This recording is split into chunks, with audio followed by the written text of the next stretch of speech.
Asiatic lion એટલે ગુજરાતનું ઘરેણું કહેવાય। દેશ વિદેશના લાખો લોકો દર વર્ષે અમરેલી, ખાંભા, ભાવનગરમાં આવે છે, ગીર સાસણમાં આવે છે અને એશિયાટિક લાયનને જોવા માટે તેઓ પડાપડી કરતા હોય છે।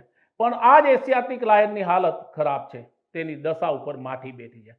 જી હા, નમસ્કાર, બીબી ન્યૂઝ ગુજરાતમાં હું ભૌમિક વ્યાસ તમામ દર્શક મિત્રોનું સ્વાગત કરું છું।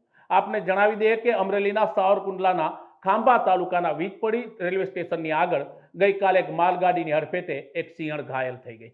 આ પ્રથમ બનાવ નથી કે આવી રીતના ટ્રેનની હડફેટે અનેક સિંહોના મોત થતા હોય કે તેઓ ઈજાગ્રસ્ત થતા હોય। આની પહેલા પણ અનેક વખત બનાવો આ સામે આવ્યા છે, છતાં રેલવે તંત્ર અને સ્થાનિક તંત્રની ઢીલી નીતિ પણ સામે આવી છે, જેની કારણે વન્ય પ્રેમીઓમાં ભારે આક્રોશ અને રોષ જોવા મળી રહ્યો છે।